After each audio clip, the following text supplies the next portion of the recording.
Sometimes life takes away what you love the most. Sometimes people around you say you're just a girl. This story is for every girl who was told she can't. For those who were forced to let go of their dreams, but kept hope quietly alive inside their hearts.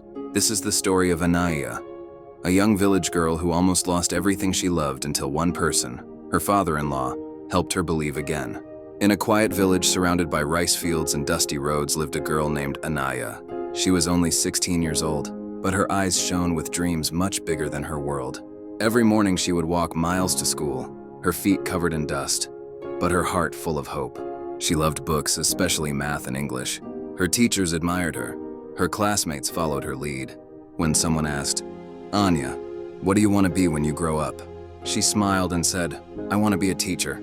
I want every girl in our village to study and dream just like me." She was one of the best students in her school, always first in her class.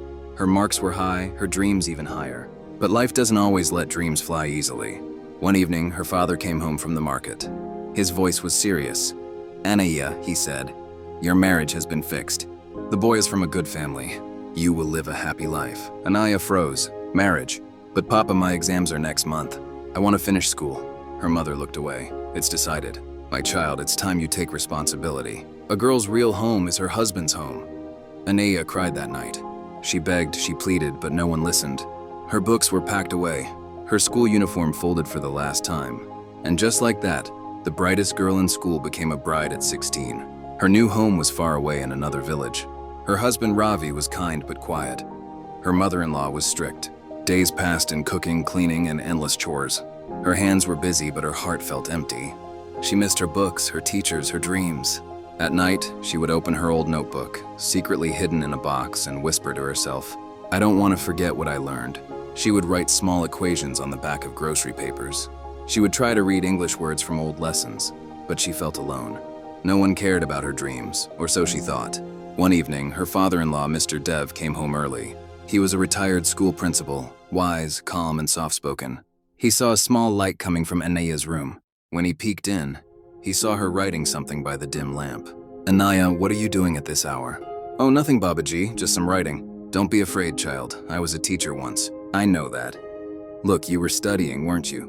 "Yes, but it doesn't matter now. Those days are gone." "Who told you that dreams end after marriage?" "Everyone says a good wife should only think of her family.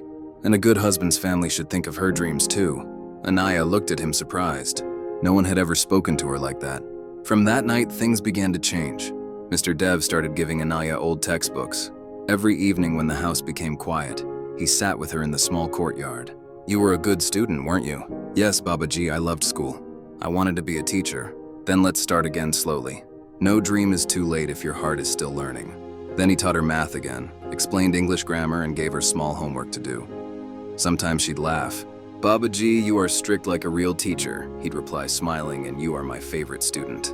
Months passed. Anaya's husband noticed her studying but didn't stop her. He respected her father's support. One morning, Mr. Dev said, "Anaya, there's a school nearby. They need someone to help young girls with reading. Why don't you try me?